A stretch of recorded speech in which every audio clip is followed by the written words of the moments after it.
Good morning. Welcome to Learners Academy. First of all, let us discuss about yesterday's homework. तो किसी student को दिक्कत है किसी भी क्वेश्चन में जो कल होमवर्क दिया था? Yes sir. बताओ कौन से क्वेश्चन में डाउट है? सर ये जो फर्स्ट का सेकंड है ना सर, इसमें मैंने ट्राई तो करा था पर सर बार बार इक्वेशन गलत बन रही थी मेरी।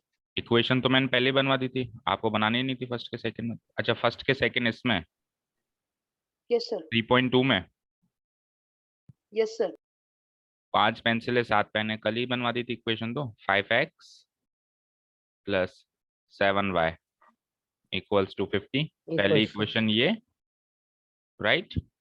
सेकेंड इक्वेशन है 7 पेंसिल्स यानी 7x प्लस 5 पेन्स हैं 5y इक्वल्स टू 46। ये इक्वेशन 2। ये इक्वेशन बनी थी क्या बच्चों कल? Yes sir. यस अब बताओ क्या दिक्कत है शिवम इसमें? सर मैं लास्ट टाइम पे सर लीव हो गया था सर, इसलिए मेरे को पता नहीं था सर। तो वीडियो भी आती है ना ग्रुप में? सर मैंने वीडियो भी नहीं देखी थी कल। क्यों नहीं देखी थी? क्या कर रहा था कल?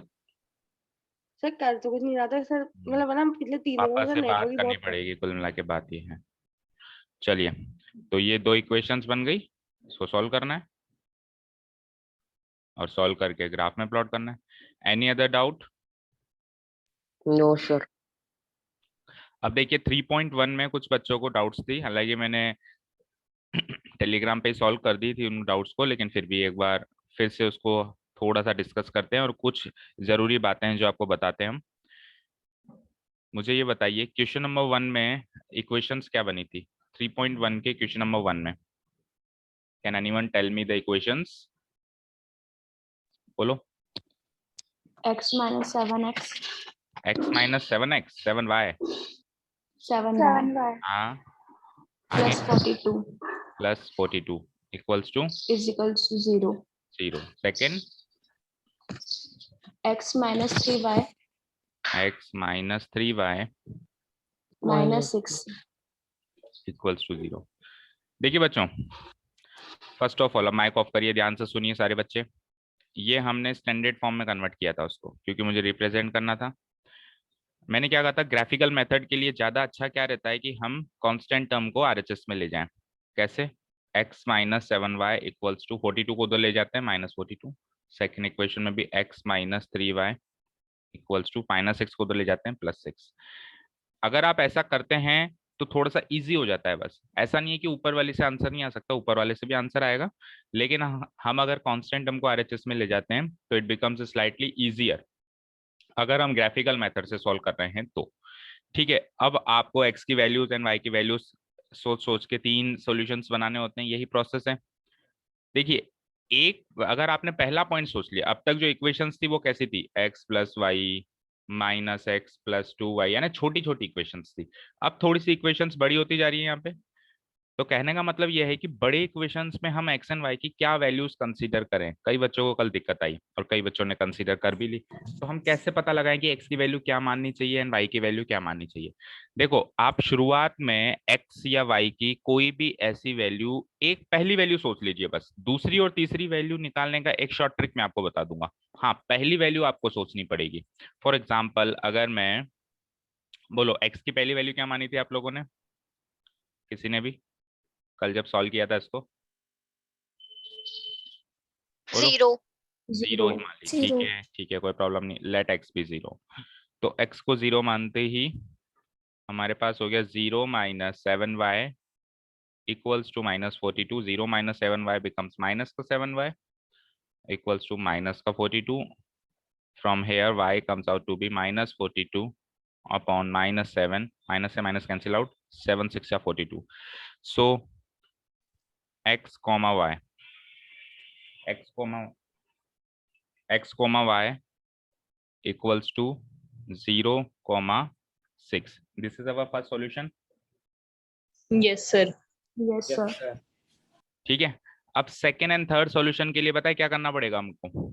ज्यादा दिमाग नहीं लगाना। अगर आप लगा रहे हो तो अच्छी बात है, अगर नहीं भी लग रहा है तो भी कोई बात नहीं, पहला सॉल्यूशन आप सक्सेसफुली निकाल लो बस।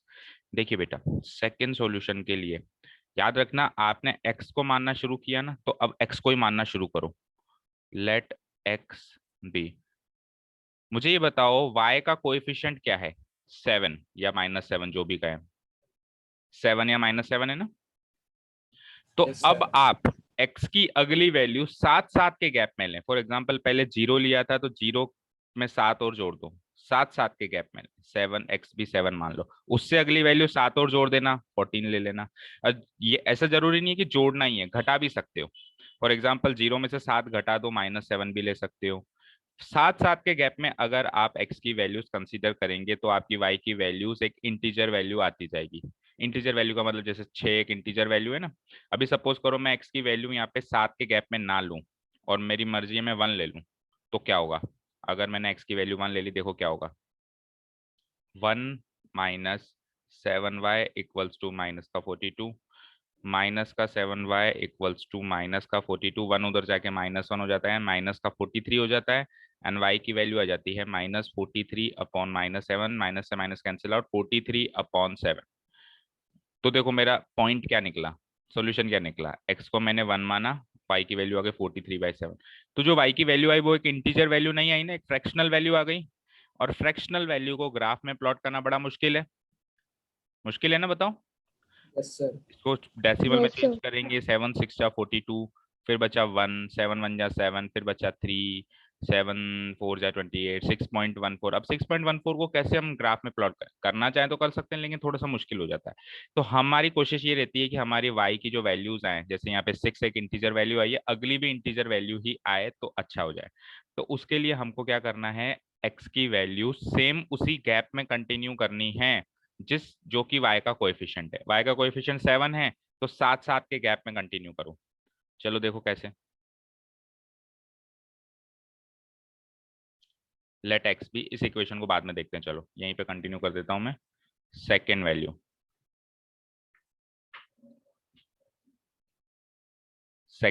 लेट x भी 7 के गैप में चलो। 0 था पहले, 0 में 7 जोड़ोगे तो 7 आएगा, 7 के गैप में चलो, ठीक है। तो अब देखो दैट इज x -7y था, x की वैल्यू 7 ले ली, 7 - 7y इक्वल्स टू माइनस का 42, माइनस का 7y इक्वल्स टू माइनस का 42, उधर जाके -7 होगा, माइनस का 49। So the value of y is -49 divided by -7, minus से माइनस कैंसिल आउट 7। तो अब ध्यान से देखिए x एंड y की दोनों की इंटीजर वैल्यू निकली या नहीं निकली, निकली ना। इंटीजर वैल्यू यानी complete Yes, value, sir. x की तो Yes, कंप्लीट sir. वैल्यू मैंने मानी ही थी, y की भी देखो कंप्लीट वैल्यू निकली है 7। अब तीसरे सॉल्यूशन में भी आप 7 के गैप में चलें, तो 7 के गैप में चलेंगे, 7 में 7 और जोड़ दो तो ये हो जाता है 14। 14. जरूरी नहीं है जोड़ जोड़ के ही चलें, घटा घटा के भी चल सकते हैं, क्योंकि गैप जरूरी थोड़ा ना बढ़ा के ही होता है, गैप तो घटा के भी होता है ना। तो जैसे आपने 0 लिया था तो 0 में से 7 घटाएंगे तो यू कैन ऑल्सो टेक -7 या -14 या -21 या +14 +20, कुल मिला के 7 की टेबल में आने वाला नंबर लेना है आपको। तो बोलो -7 से चलें या +14 से चलें, -7. -7. -7 से चलो ठीक है, दैट इज तो -7 - 7y इक्वल्स टू माइनस का 40। अभी भी y की इंटीजर वैल्यू आएगी 100%, -7y इक्वल्स टू माइनस का 42 plus 7 that comes out to be minus का 35, एंड y की वैल्यू आ जाती है माइनस का 35 डिवाइडेड बाय -7 यानी कि प्लस का 5। So x, y equals to x की वैल्यू -7 तो y की वैल्यू 5। तो आप ध्यान से देखो तीनों जो सॉल्यूशंस है इंटीजर वैल्यू में आए, कोई भी फ्रैक्शन या डेसिमल नहीं आया ना मेरे पास, और तीनों को ग्राफ में Yes, प्लॉट sir. करना आसान है। अब तो समझ में आया क्या समझाया मैंने इस क्वेश्चन से, कि आप पहली वैल्यू सोचें, पहली वैल्यू सोचना आपका काम है। पहली वैल्यू सोचने के बाद दूसरी और तीसरी वैल्यू काफी आसान हो जाएगा। बस आप जो भी, अगर आप x को मान रहे हो तो y के जो कोएफिशिएंट है 7 के उसमें चलिए गैप में। अगर आप y को मान रहे हो तो फिर x के गैप में चलिए। मान लो आप y को मानते yb1 yb2 इस तरीके से मानते, तो फिर आप x के कोएफिशिएंट में चलते, x का कोएफिशिएंट क्या था 1, तो फिर आप एक एक के गैप में चलते। अगर आपने y को 1 माना है तो अगले में 1 का गैप और लेके y को 2 मानो, या -1 मान लो, 0 मान लो, एक एक के गैप में चलें। समझ में आई सारी बातें? Yes, sir. तो अब ये का यही प्रोसेस देखो सेकंड इक्वेशन में भी हम अप्लाई करते हैं। एक बार बताना सेकंड इक्वेशन क्या थी? x माइनस 3y सबसे पहले तो इसकी टेबल बता देता हूं मैं। वो बच्चे जिन्होंने कल नहीं किया है क्वेश्चन, वो इस वीडियो को फिर से देखेंगे और इस क्वेश्चन को आज की तारीख में सबमिट करेंगे। एंड वन मोर थिंग, आज से हम थोड़ा सा ट्रेंड चेंज कर रहे हैं। आपको कल मैंने ग्रुप में एक यूट्यूब का लिंक दिया है, मिल गया सबको? Yes, sir. कई बच्चों की ये क्वेरी थी कि सर जो टेलीग्राम में वीडियो आप डालते हो उसको पहले डाउनलोड करना पड़ता है, उससे पहले वो प्ले नहीं होती है ना, उसको डाउनलोड करना पड़ता है पूरा। उसके लिए वो 100-150 MB की होती है, 2-2 3-3 वीडियोस आती है, तो वो इतना इंटरनेट बचता नहीं है क्योंकि और भी क्लासेस लेनी होती है। तो आज से हम ये सारी वीडियोस हमारे यूट्यूब पे भी एक चैनल है लर्नर्स अकेडमी के नाम से, वहाँ पे अपलोड करना शुरू करेंगे। तो उसमें आपको यूट्यूब पे आप लाइव स्ट्रीम जैसे करते हो, आप कोई भी वीडियो देख सकते हो, उसको आपको आगे खींच के स्ट्रीम करके लेके जाना है, काट के आगे का देखना है तो भी आप उसको ड्रैग करके आगे लेके जाएंगे, तो आपको पूरा वीडियो कुल मिला के डाउनलोड करने की जरूरत वहाँ पे नहीं पड़ेगी। आपको जहां से आपका मिस हुई है क्लास, आप सीधे वहीं पे जाके उसको देख सकते हैं। तो आपको आज ही उस चैनल को सब्सक्राइब करना है और आज से सारी वीडियोस वहां पे जाएंगी, ठीक है? Is that clear? Yes, sir. ठीक है। तो x की वैल्यू 0, y की वैल्यू 6, x की वैल्यू 7, y की वैल्यू भी 7, x की वैल्यू क्या मानी थी यहाँ -7, तो y की वैल्यू 5। तो ये टेबल हो गई पहली इक्वेशन के हिसाब से। इन पॉइंट्स को बस अब आपको ग्राफ में प्लॉट करना है, कृपया करके अब इनको ग्राफ में तो प्लॉट अपने आप कर दीजिएगा, इतनी तो जहमत कर दीजिएगा ना। ग्राफ बनाना है 1-1-1-1 गैप में 1 2 3 4, और इन पॉइंट्स को प्लॉट करना है, कनेक्ट करनी है, लाइन सेगमेंट खींचनी है। उन बच्चों को कह रहा हूँ जिन्होंने कल उठा के भी नहीं देखा ना। सेकेंड इक्वेशन बोलना, x minus 3y minus 6. 3y minus 6 equals to 0। ठीक है, तो मैंने क्या कहा पहले, सबसे पहले -6 को वहां ले जाते हैं, उससे थोड़ी सी चीज आसान हो जाती है। ठीक है, हाँ, सबसे पहले मैंने क्या कहा, पहली वैल्यू सोच लो, दूसरी तीसरी वैल्यू फिर अपन को उसके गैप के हिसाब से चलेंगे। तो बोलो पहली वैल्यू 0 ही मान लें। 0. अक्सर क्वेश्चन में पहली वैल्यू 0 से काम चल जाता है, कई बार नहीं भी चलता है तो कुछ और सोचना पड़ता है। 0 minus 3y equals to 6, -3y equals to 6, y equals to 6 upon -3 -2। So x comma y equals to, x की वैल्यू 0, वहां से y की वैल्यू -2। तो एक वैल्यू निकाल ली ना, अब दूसरी तीसरी वैल्यू में ज्यादा नहीं सोचना, लेट x भी।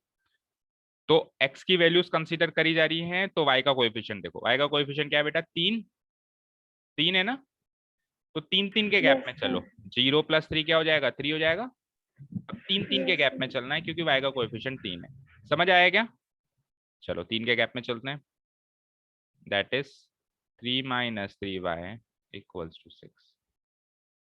-3y की वैल्यू 3 को वहां पहुंचाओ, 6 - 3 यानी कि +3, y की वैल्यू आ जाती है 3 upon -3, that comes out to be -1। So x, y equals to, x क्या हुआ 3, वहां से y क्या मिला -1। लास्ट, अब वापस 3 का गैप, 3 या तो बढ़ा दो या घटा दो, तो 3 बढ़ा दोगे तो 3 में 3 जोड़ के 6 आ सकता है, और अगर आप घटाना चाहते हो तो 0 में से 3 घटा दो तो -3 भी ले सकते हो। बोलो कौन सी वैल्यू से आगे चलोगे, 6 से या -3 से? -3. -3। -3 sir. ठीक है, मतलब आप हमेशा एक घटा के और एक बढ़ा के चलेंगे, कोई प्रॉब्लम नहीं है, आपकी इच्छा। -3 - 3y इक्वल्स टू 6, तो -3 उधर जाएगा, 6 + 3 इक्वल्स टू 9, तो y की वैल्यू हो जाती है 9 upon -3 equals to -3। So x, y equals to, x की वैल्यू -3 तो y की वैल्यू भी -3, दोनों की सेम आई है। टेबल ड्रॉ कर देता हूं मैं, आगे का काम फिर आपको केवल ग्राफ में प्लॉट करने का है, वो आपको अपने आप करना है।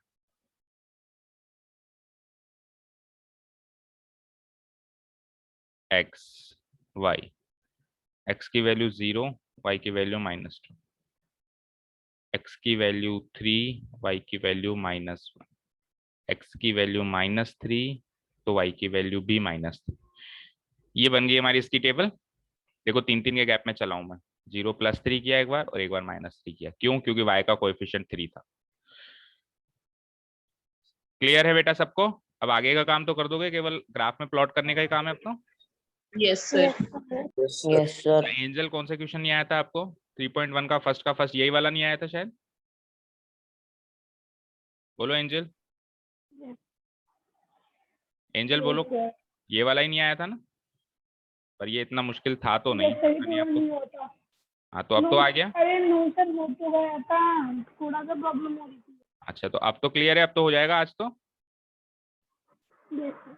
ये टेबल्स को बस अब प्लॉट करना है। चलिए सेकंड क्वेश्चन की तरफ बढ़ते हैं। इक्वेशंस तो मैंने बनवाई रखी हैं, मुझे बताइए सेकंड क्वेश्चन की पहली इक्वेशन क्या थी, जल्दी से बोलो। X plus 2y minus 1300 equals to 0. Equals to 0। चलो एक एक इक्वेशन को उठाते हैं। -1300 को उधर लेके जाएंगे, सबसे पहले काम यही कर देते हैं, उससे चीज थोड़ी सी आसान हो जाती है। हाँ जी, अब देखिए कई बच्चों का डाउट था कि सर अगर मैं यहाँ पे x की वैल्यू 0 ले लूँ, 0 + 2y, तो ये 1300 हो जाता है। 2y की वैल्यू 100 हो जाती है, माइक ऑफ प्लीज। y की वैल्यू हो जाती है 1300/2, तो ये तो 650 आ गया सर। तो x, y, तो ऐसा पॉइंट आ रहा है। 650 पॉइंट्स कैसे मैं ग्राफ पे ड्रॉ करूं, ये सवाल कईयों के माइंड में आया। तो देखिए हमारे पास हमेशा एक ऑप्शन होता है कि हम ग्राफ में स्केल को चेंज कर सकते हैं। स्केल का मतलब है कि जो हम 1 सेंटीमीटर के जो ये स्क्वायर्स हैं, ये जो डिब्बे हैं, ये हम 1 सेंटीमीटर के जो डब्बे ले रहे हैं, वो हम इस तरीके से ले रहे हैं कि ये 1 2 3 4, तो इनका हम स्केल चेंज करके ऐसे भी कर सकते हैं कि 10 20 30 40 50, और अगर हमको 10-10 में भी नहीं काम पड़ रहा है या उससे भी काम नहीं चल रहा है तो हम 100-100 के भी ले सकते हैं। 100 200 300 400, कुल मिला के हम किसी भी तरीके से इसको मैनिपुलेट कर सकते हैं, जो भी हमारी सहूलियत हमको लगती है। 50-50 भी ले सकते हो, 50 100 150 200, 50-50 के गैप में, 20-20 के गैप में भी ले सकते हो। उस मतलब हमारा जो डेटा है वो इस ग्राफ में पूरी तरीके से आ जाए, उसके लिए हम कुछ भी कर सकते हैं। ठीक है अनुष्का? अच्छा अपन ये भी Yes, कर sir. सकते हैं, अपन ये भी कर सकते हैं। मैं टेबल क्यों बनवाता हूँ आपसे, सपोज करो मैंने टेबल बनवाई, इधर देखो मैंने टेबल बनवाई, उसमें पॉइंट्स आ रहे हैं, ये ध्यान से सुनना जो कह रहा हूँ, बहुत इंपॉर्टेंट बात कह रहा हूँ। एक्स वाई, उसमें पॉइंट्स आ गए, एक्स की वैल्यू 20, वाई की वैल्यू 7, एक्स की वैल्यू 18, वाई की वैल्यू ऐसे ही, मतलब कुछ भी मान रहा हूँ मैं एक बार कुछ समझाने के लिए, 9, और एक्स की वैल्यू मान लो 15, तो वाई की वैल्यू 13। अब आप कहोगे सर एक्स की वैल्यू 20 कैसे लें, 20 तो होती नहीं है, ज्यादा से ज्यादा 10-11 तक ही आ पाती है ना। तो मैं टेबल इसलिए बनवाता हूँ, लास्ट में जब भी आपकी टेबल बन जाए ना बेटा, इस टेबल को थोड़ा सा गौर फरमाया करो ग्राफ बनाने से पहले। आप ये देखो, ये सारे के सारे पॉइंट्स फर्स्ट क्वाड्रेंट के हैं या नहीं है? हैं या नहीं है, सोचो। Yes, sir. Plus plus Yes, plus sir. Plus plus plus, तो यानी कि ग्राफ में आपके पॉइंट्स जो हैं वो फर्स्ट क्वाड्रेंट में ही मिलेंगे, तो फिर इस सेकंड और इस थर्ड और इस फोर्थ क्वाड्रेंट का इतना यूज नहीं है ना। तो हम क्या कर सकते हैं, हमारा ग्राफ कुछ इस तरीके से बना सकते हैं ताकि second third and fourth quadrant में ज्यादा स्पेस ना जाए। कुछ इस तरीके से बना दो, वाई एक्सिस को थोड़ा सा लेफ्ट साइड शिफ्ट कर दो और एक्स एक्सिस को थोड़ा सा नीचे शिफ्ट कर दो, मतलब आप फर्स्ट क्वाड्रेंट में ज्यादा से ज्यादा स्पेस बनाओ और सेकंड में कम बनाओ, थर्ड में कम बनाओ, फोर्थ में कम बनाओ। उससे क्या होगा, आपके यहाँ से लेके यहाँ तक ये 20 पॉइंट कवर हो जाएंगे, 1 2 3 4 करके, जो पहले कवर नहीं हो रहे थे, क्योंकि पहले आप वाई एक्सिस बीचों बीच बना रहे थे। तो वाई एक्सिस बीचों बीच बना रहे थे, तो वैसे भी इधर ये लेफ्ट साइड वाला पोर्शन तो वैसे भी वेस्ट हो रहा था ना, किसी काम नहीं आ रहा था। तो वो तो मेरे पॉइंट्स ही नहीं है टेबल में, मेरे टेबल में पॉइंट्स ही ऐसे हैं जिसमें मैक्सिमम पॉइंट्स फर्स्ट क्वाड्रेंट में है। समझे क्या कुछ? तो हम हमारे ग्राफ को इस तरीके से शिफ्ट कर सकते हैं, वाई एक्सिस को इधर शिफ्ट कर दो, एक्स एक्सिस को इधर शिफ्ट कर दो, इसीलिए मैं टेबल बनवाता हूँ। टेबल में देख के हमको सबसे पहले ये एनालाइज करना होता है कि ये 3 पॉइंट्स जो हैं ये मेरे, अच्छा दोनों के करना, 2 इक्वेशंस है ना, इस इक्वेशन के भी इसी, यानी टोटल 6 पॉइंट्स हो गए। 6 पॉइंट्स को बिल्कुल गंभीरता से एनालाइज करना है कि मेरे मैक्सिमम पॉइंट्स फर्स्ट क्वाड्रेंट में है, सेकंड में है, थर्ड में है या फोर्थ में। वैसे तो अपन मैक्सिमम लेते ही फर्स्ट में, हमारी आदत ये बनी हुई है, तो मैक्सिमम फर्स्ट में ही आता है। लेकिन फिर भी जैसे कई बार वैल्यू माइनस में आ जाती है, वाई की वैल्यू नेगेटिव आ जाती है, तो फोर्थ क्वाड्रेंट में भी जाना पड़ता है, थर्ड में भी जाना पड़ता है, उस हिसाब से हम मैनिपुलेट कर सकते हैं। ठीक है अनुष्का? तो नेक्स्ट टाइम ये क्वेश्चन कोई नहीं करेगा, जैसे कल कई बच्चे ये क्वेश्चन कर रहे Yes, थे कि sir. सर ग्राफ में आ ही नहीं रहा, तो ये उस टाइम मुझे थोड़ा सा, क्योंकि ये चीज तो वैसे क्लास 9th में भी समझा दी जाती है, ग्राफ ग्राफ बनाना तो 8-9 से भी सिखा दिया जाता है। पता नहीं आप लोगों को क्यों नहीं टीचर ने बताया कि ग्राफ को हम इस हिसाब से तोड़ मरोड़ सकते हैं कि वो जो हमारा डेटा है, गिवन डेटा जो भी टेबल है, वो उस ग्राफ में अच्छे से आ जाए। ठीक है ना। वो थोड़ा सा बच्चों वाला क्वेश्चन लग रहा था कल जब बच्चे पूछ रहे थे कि सर ने ये तो हमारे ग्राफ में आ ही नहीं रहा, कैसे बनाए। अरे भाई अब इतना तो हम क्लास 10th में है ना, तो इतना तो हमको मैनेज करना पड़ेगा। We are not small kids की मैडम ये नहीं हुआ, सर ये नहीं हो रहा, सर हमारी पेंसिल ये ले गया, ऐसे questions we can not ask. हाँ, तो अब मैं बात कर रहा था जैसे यहाँ 650 है, तो 650 यानी 650 है, तो 650 पॉइंट्स, तो अगर आप वाई एक्सिस को पूरा यहाँ पर भी शिफ्ट कर दो, बिल्कुल कोने में भी शिफ्ट कर दो, तो भी यहाँ से लेके यहाँ तक 650 पॉइंट्स नहीं हो सकते। ये मैं भी समझ रहा हूँ। तो हमको स्केल बदलना पड़ेगा। ठीक है, स्केल बदलने के लिए मैं इसको 100 ले लूँ, इसको 200 ले लूँ, इसको 300 ले लूँ, इसको 400 ले लूँ, इसको 500 ले लूँ, इसको 600 ले लूँ, इसको 700 ले लूँ। तो 600 और 700 के बीच में ध्यान से देखो, 650 मिलेगा नहीं मिलेगा इस जगह पे?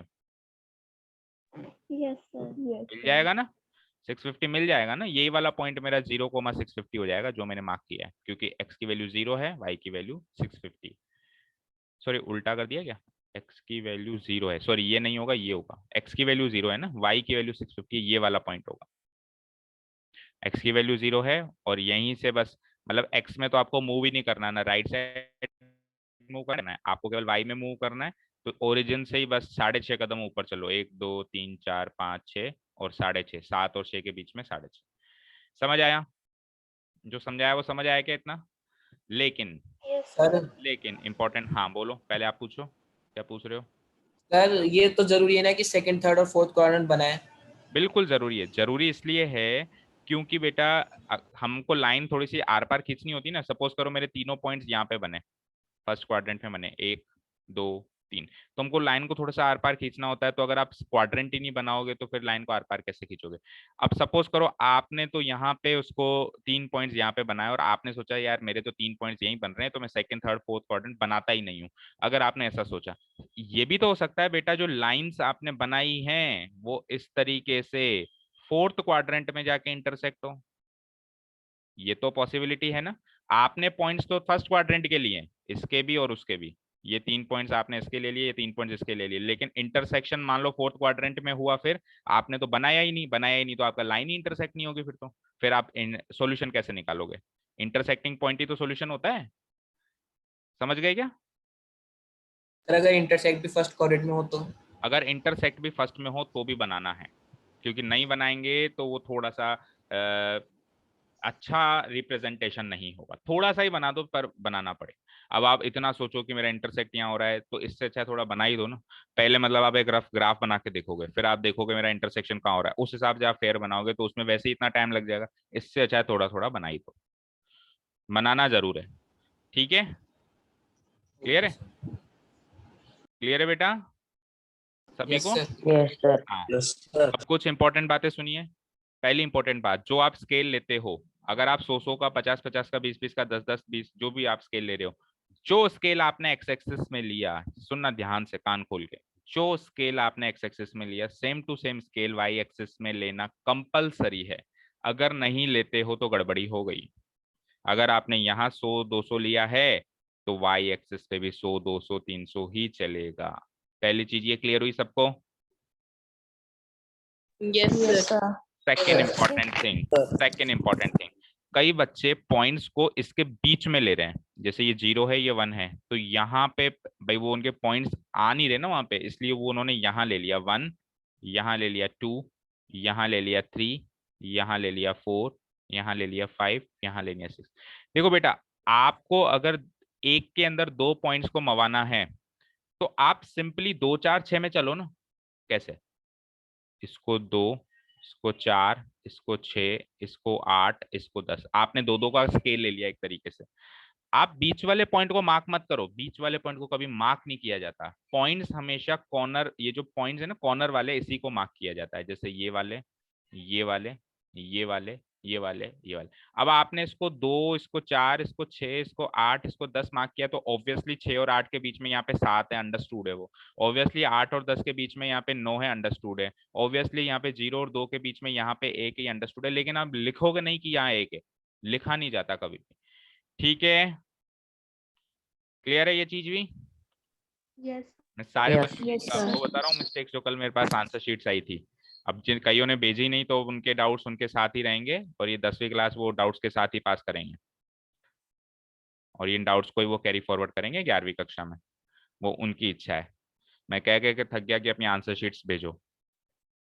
हाँ जी, अगली चीज, हमने स्केल बदल दिया। कोई बात नहीं, बदल दो। ये लो बदल दिया, इधर भी बदल दिया।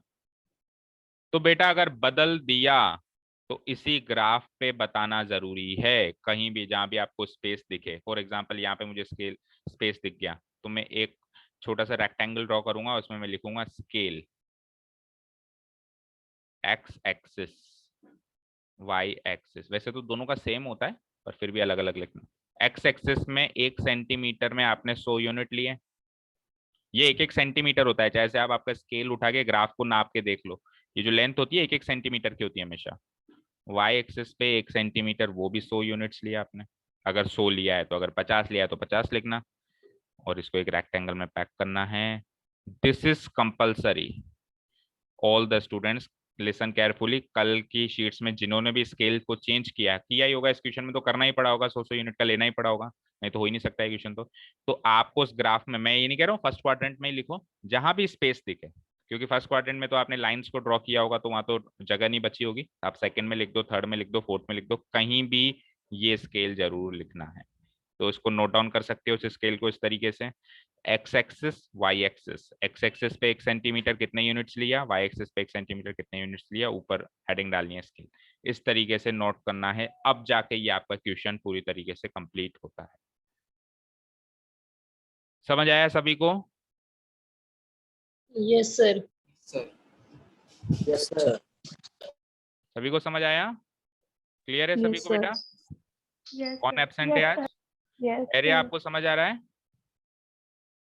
Yes, sir. धैर्य कल होमवर्क क्यों नहीं भेजा? सर अभी भेज दूंगा, क्लास ओवर होती ही। तो अभी फिर अभी भेजोगे तो मैं आज का भी दे दूंगा, फिर आज का कल भेजोगे। डेली का काम डेली खत्म करना है। इस फिलॉसफी से चलोगे तो एंड तक बर्डन नहीं होगा, नहीं तो ये पेंडेंसी बढ़ती जाएगी, पता भी नहीं चलेगा कब एग्जाम आ गया और पता चला कुछ ही नहीं किया। पहले ही आपने लेट ज्वाइन किया है तो आपका काम है आपको फास्ट चलना है औरों से, आप औरों से पीछे चल रहे हो। फिर आप मुझे मत कहना कि सर मैं पीछे रह गया। ठीक है, फिर वो आपका ही डिसीजन है कि आप नहीं करना चाह रहे उस चीज को। ठीक है धैर्य, डेली का काम डेली ही खत्म करना है, कुछ भी हो जाए चाहे से। चलिए, तो अब इस इक्वेशन को थोड़ा सा देख लेते हैं, पॉइंट्स बता देता हूं मैं। ये तो थी ग्राफ की कुछ बातें जो हमको फॉलो करनी है। तो सपोज करो एक पॉइंट मेरा ये आ गया। अच्छा, अभी आप चाहते हो कि सर है ना देखो ये अभी भी 650 आ रहा है, मैं तो बिल्कुल एग्जैक्ट ही लाओ, 600 लाओ या 700 लाओ या 800 लाओ। तो फिर आप थोड़ा सा चेंजेस करो इसमें, एक्स की वैल्यू 0 मत मानो, आप एक्स की वैल्यू 100 मान लो, उससे काम हो जाएगा, है ना? हो जाएगा ना? एक्स की वैल्यू 100 मान लो। Yes, sir. शायद 100 से ही शुरुआत करी थी, वैसे आप 0 मान के 650 ला सकते हो, गलत नहीं है वो भी। पर अगर आप चाहो कि नहीं सर मेरे को एग्जैक्ट ही चाहिए, तो देखो कैसे, x plus 2y equals two plus का 1300, एक्स की वैल्यू 100 मानो। अब एक्स और वाई की वैल्यूज हंड्रेड्स में माननी पड़ेगी, क्योंकि आपने स्केल ही 100 200 300 लिया है। जब आपने स्केल ही ऐसा लिया है और आगे आरएचएस में जो कांस्टेंट टर्म है वो हंड्रेड्स में चल रही है, तो एक्स एंड वाई की वैल्यूज भी हंड्रेड्स में माननी पड़ेगी। अगर मान लो यहाँ पे 130 होता तो फिर 10 20 30 में चलता, फिर आपको एक्स और वाई की वैल्यू 10 20 30 ऐसे माननी पड़ती। क्लियर है? तो लेट एक्स बी, ये first solution, let x be 100 मान लेते हैं, दैट इज 100 प्लस 2y। एक स्टूडेंट आज एब्सेंट है, बता सकते हो कौन है? आसपास देख के। दीपेश absent? दीपेश। ठीक है, 1200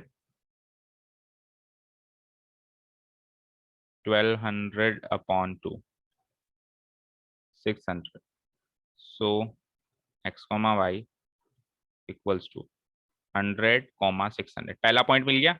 अब मैंने क्या कहा, दूसरा तीसरा पॉइंट निकालने में दिक्कत नहीं है, गैप में चलो आप। कैसे गैप में चलेंगे? लेट एक्स बी, तो एक्स की वैल्यूज कंसीडर कर रहे हो तो वाई का कोएफिशिएंट देखोगे। वाई का कोएफिशिएंट क्या है बेटा? 2। वाई का कोएफिशिएंट क्या है बोलो? 2. 2। तो 2 का मतलब 2 के गैप में मत चलना, क्योंकि हर चीज 100 में चल रही है। 2 का मतलब है 200, 2 का मतलब है 200 के गैप में चलो। तो आपने पहले 100 लिया था, तो 100 में 200 जोड़ के 200 का गैप करोगे तो 300 आ जाएगा। पहली वैल्यू आपने Yes, sir. 100 ली, तो अब 200 200 के गैप में चलना है, क्योंकि y का कोएफिशिएंट 2 है और वैल्यूज चल रही है हंड्रेड्स में। तो फिर 100 के साथ 200 जोड़ के 300 का गैप, मतलब 200 का गैप करके अगली वैल्यू आ जाती है 300। और देखो अब इससे भी अच्छी सी वैल्यू आ जाएगी हमारी, that is 300 plus 2y equals to 1300 implies 2y equals to 1300 minus 300, which is 1000. So y equals to 1000 divided by 2, 500. So x comma y equals to 300 comma 500. Third, अब वापस 200 के गैप में बताओ अगली वैल्यू क्या हो जाएगी x की? 500. 500, या फिर माइनस भी कर सकते हो जैसे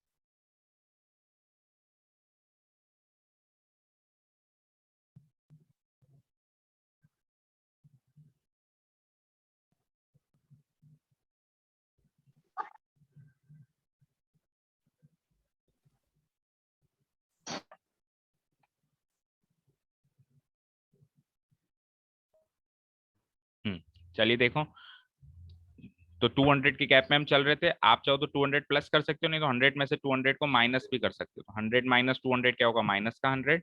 तो आप ये वैल्यू भी यहाँ पे ले सकते हो, पर चलो कोई बात नहीं, 500 से चलने दो। अब आपने कहा है तो 500 से देखो, that is 500 plus 2y। 3 points तो निकालना ही है। इस चीज का डिस्कशन हम कल की क्लास में कर चुके हैं कि मिनिमम 3 पॉइंट्स नेसेसरी क्यों होते हैं। 1300 minus 500 equals to 800. So y is equals to 800 divided by 2, which is 400. So x comma y, when x is 500, y is 400. आ गए तीनों, और तीनों देखो बिल्कुल परफेक्ट इंटीजर वैल्यूज आई हैं। कोई भी हाफ वैल्यू नहीं है, कोई भी फ्रैक्शन नहीं है, कोई भी डेसिमल नहीं है। अच्छी सी वैल्यूज हैं जिनको हम एक्चुअली इजीली। सर, हाँ बोलो बेटा। सर कंटिन्यू भी तो ले सकते हैं ना, 100, 200, 300 ऐसे। देखो कंटिन्यू आप लोगे तो फिर आंसर ये 600 500 ऐसे नहीं आएगा, फिर 50 में आएगा आंसर। आप जैसे लेके देख लो, अगर मैं यहाँ पे 200 लेता तो 1300 माइनस 200 क्या होगा? 1100। 1100 डिवाइडेड बाई 2, 550। तो आंसर तो उससे भी आएगा, कंटिन्यू लेंगे उससे भी आएगा। लेकिन अगर आपको परफेक्ट वैल्यूज चाहिए तो आप उसी गैप में चलो जो कि y का कोएफिशिएंट है। ठीक है, 550 तो फिर आपको बीच में जाना पड़ेगा, 500 और 600 के बीच में। और बीच में जाना हमेशा थोड़ा सा रिस्की होता है, क्योंकि हमको वो बीच वाला पॉइंट कई बार क्लियर दिखता नहीं है, मतलब थोड़ी सी लाइन टेढ़ी मेढ़ी हो जाती है। और जब एग्जैक्ट पॉइंट आता है बिल्कुल 5 पे, बिल्कुल 6 पे, तो लाइंस थोड़ी सी एग्जैक्ट बनती है। ठीक है बेटा। अगर आपने कंटिन्यू लिया है सही, वो भी है, अब उसको चेंज मत करना, आगे के लिए याद रखना बस। ठीक है। बट हाँ, आंसर तो 900, 700, 1100 ऐसे ही आ रहा है। आपने फिर पहली वैल्यू कौन सी ली है बताओ? पहली वैल्यू कौन सी ली है x की? y की वैल्यू लिए मैंने 100। हाँ, तो आपने y की ले ली है ना। तो बेटा अगर आप y की वैल्यूज ले रहे हो तो फिर x का कोएफिशिएंट देखोगे, और x का कोएफिशिएंट तो 1 ही है ना।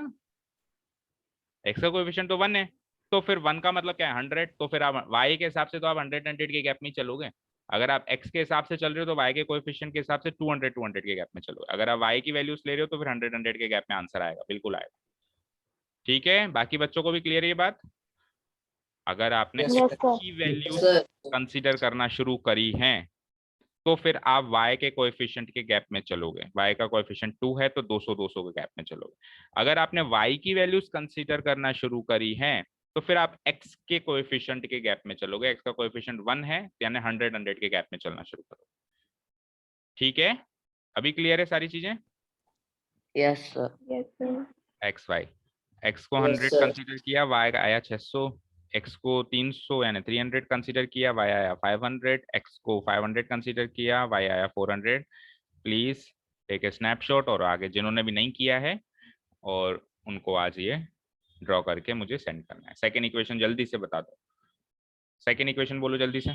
इसी की x minus x minus x plus 3y x plus 3y equals minus 1300 minus 1300 equals.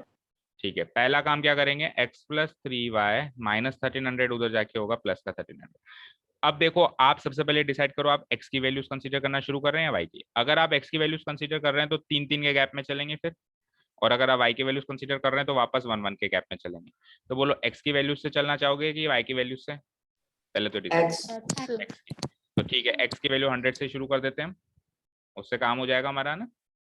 पहली वैल्यू आपको अच्छे से सोचनी पड़ेगी कि परफेक्ट वैल्यू लाने के लिए पहली वैल्यू क्या मैं रखूं, और वो सोचने में आ ही जाती है क्योंकि थोड़ी इजी, इतनी ज़्यादा डिफिकल्ट कैलकुलेशन भी नहीं होती है। 10th में पढ़ रहे हैं तो इतनी कैलकुलेशन तो हम टिप्स पे ही रखते हैं, हमारी अंगुलियों पे ही। 3y 1300 minus 100 equals to 1200, y equals to 1200 divided by 3 400।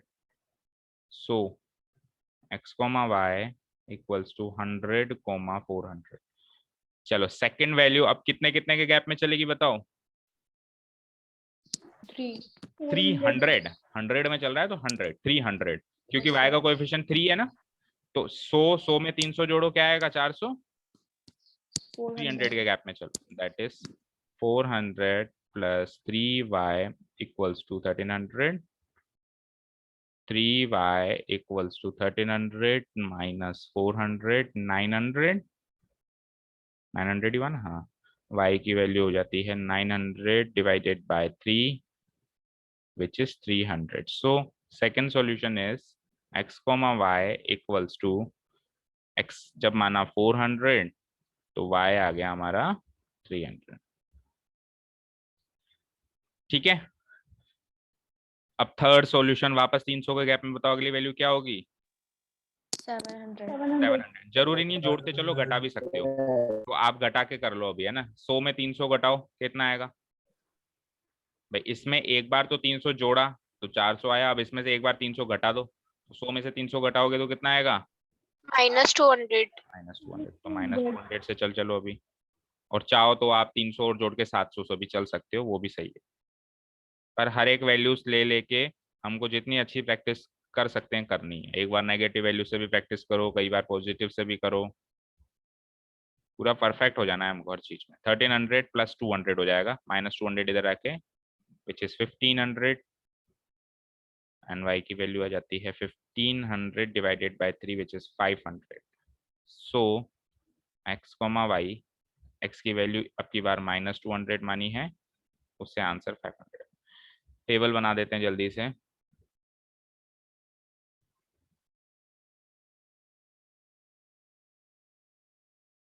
x y, x 100 consider किया, वहां से y कितना आया बेटा 400, x 400 कंसीडर किया, वहां से y कितना आया 300, एंड x माइनस का 200 कंसीडर किया, वहां से y कितना आया 500। ये हो गई हमारी सेकंड टेबल। अब ग्राफ में तो प्लॉट कर दोगे, Yes, sir. ठीक है, कर दूं डिलीट। वन मोर थिंग, इनमें से किसी एक क्वेश्चन के ग्राफ में कुछ इस तरीके की लाइंस मैंने देखी थी, सही थी वैसे तो, गलत नहीं थी, और वहां पे एक चीज और डिस्कस करते हैं। कुछ इस तरीके की लाइंस थी, मतलब वो इंटरसेक्ट हो नहीं रही थी वहां पे, इस तरीके का था, कुछ इस तरीके की लाइंस थी क्या, मतलब वो इंटरसेक्ट नहीं हो रही थी, जो भी हमने ग्राफ बनाया है वहां पे वो इंटरसेक्ट नहीं हो रही थी। लेकिन आप ध्यान से देखो बेटा, इसमें पहले गैप ज्यादा है, फिर थोड़ा कम हो गया, फिर थोड़ा कम हो गया, फिर थोड़ा कम हो गया, फिर तो ये पैरेलल लाइंस तो है नहीं। पैरेलल लाइंस में तो क्या होता है, गैप बराबर होता है हमेशा, जैसे ट्रेन की पटरी होती है पैरेलल लाइंस, उसमें क्या होता है गैप बराबर होता है। यहाँ पे गैप कम होता जा रहा है, दैट मीन्स ये कहीं ना कहीं जाके इंटरसेक्ट होंगी, कहीं Yes, ना कहीं sir. जाके ये भिड़ेंगी, Yes, ये sir. चीज पक्की है। अब अगर आपका क्वेश्चन केवल रिप्रेजेंट करने का है, जैसे कि एक्सरसाइज 1 में है, रिप्रेजेंट करो ग्राफिकली, और आप इसको इंटरसेक्ट नहीं करवाते हो, यहीं तक लाके छोड़ देते हो, तो भी चल जाएगा काम, कोई प्रॉब्लम नहीं, क्योंकि मुझे तो रिप्रेजेंट ही करना था ना, मुझे सॉल्यूशन थोड़ा ना चाहिए था। इंटरसेक्ट तो तब कराते हैं जब सॉल्यूशन चाहिए हो। लेकिन बेटा अगर आपका क्वेश्चन सॉल्यूशन का हो और आपके इस ग्राफ में वो इंटरसेक्ट नहीं हो रही हो, तो आप ग्राफ को कैसे भी मैनिपुलेट करो, वो आपका मैनेजमेंट है, आप कैसे भी इसको इंटरसेक्ट करवाओगे, भले फोर्थ क्वाड्रेंट में जाके इंटरसेक्ट करवाना पड़े, पर करवाओगे। अब कल आपने इंटरसेक्ट नहीं कराया, यहीं छोड़ दिया और मैंने कुछ नहीं बोला, क्योंकि क्वेश्चन रिप्रेजेंटेशन का था, सॉल्यूशन का था ही नहीं। समझे क्या? Yes, sir. Yes, ठीक sir. है। Yes, sir. अच्छा, अब कई बार बच्चे कंफ्यूज होंगे कि सर ये इंटरसेक्ट करेंगे भी या नहीं करेंगी, तो इस तरीके से एनालाइज करो कि देखो गैप कम होता जा रहा है, गैप कम होता जा रहा है, यानी कहीं ना कहीं इंटरसेक्ट जरूर करेंगी। अब सॉल्यूशन का क्वेश्चन है तो उसको इंटरसेक्ट करवाना पड़ेगा, कैसे भी करवाओ, कैसे ये वैल्यूज को छोटा बड़ा ले लो। Sir, अगर पैरेलल लाइंस आई सॉल्यूशन में तो क्या हाँ। करें?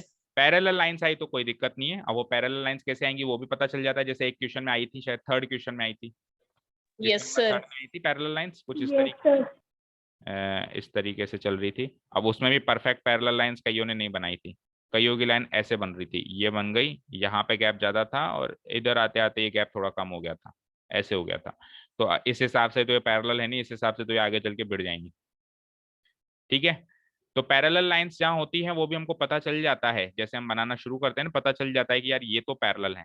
अब लाइंस ही पैरेलल है तो फिर उनको इंटरसेक्ट नहीं कराना, वो तो हो ही नहीं सकती ना इंटरसेक्ट, पैरेलल तो कभी इंटरसेक्ट हो ही नहीं सकती। लेकिन हमको पता चल गया कि हाँ साहब लाइंस जो हैं वो इंटरसेक्ट करेंगी, तो उसको करवाओ, फिर थोड़ा सा नीचे ले जाके करवाओ, कहीं भी करवाओ उसको, यहाँ जाके करवाओ। ठीक है, क्लियर है? अब एक बार Yes, third sir. Third Yes, equation sir. देखिए कि वो उसमें पैरेलल लाइंस क्यों बनी। बताओ मुझे दोनों इक्वेशन बताओ थर्ड इक्वेशन की। 2x plus y. क्या क्या? 2x plus y हाँ हाँ minus 160 हाँ is equal to 0. हाँ। सेकंड। 2x plus y हाँ minus 150 हाँ is equal to 0. Equal to 0। वैसे तो देखो अभी हमारा नेक्स्ट कॉन्सेप्ट ही यही है, nature of solutions.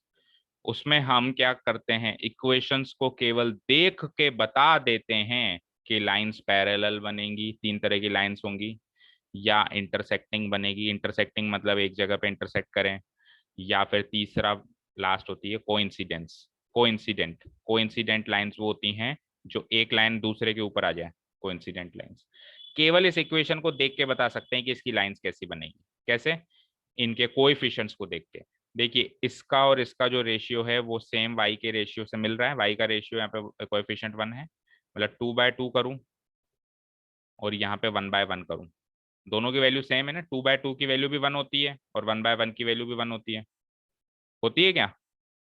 Yes, sir. Yes, sir. तो अगर इनका रेशियो सेम है, लेकिन कांस्टेंट टर्म का रेशियो अलग अलग है, -160 और -150, इसको सॉल्व करोगे, 0 से 0 गया, माइनस से माइनस गया, 16/15 आया, यहाँ पे आ रहा है 1, यहाँ पे आ रहा है 16, तो ये इससे नॉट इक्वल है। तो अगर x और y का कोएफिशिएंट सेम है लेकिन कांस्टेंट टर्म का रेशियो सेम नहीं है, तब लाइंस हमेशा पैरेलल बनती है। ये हमारा अभी नेक्स्ट टॉपिक है। अभी देखते हैं टाइम कितना बचा है, अगर टाइम बचा है तो इस टॉपिक को आज ही शुरू करते हैं, नहीं तो फिर कल देखते हैं। तो वहां पे लाइंस आपकी पैरेलल बनी होगी। अब थर्ड क्वेश्चन अपने आप कर लीजिएगा प्लीज, मैंने 4 में से Yes, 3 sir. क्वेश्चंस तो करवा दिए, तो 8:26 हो गए हैं वैसे तो क्या करें बताओ, चलो लिख लेते हैं, फटाफट शुरू करो, हेडिंग डालो, लिख लेते हैं, समझा कल देंगे। क्लियर? उससे पहले मीटिंग को लीव करके वापस आओ, क्योंकि न्यू टॉपिक है, नया वीडियो बना लेते हैं।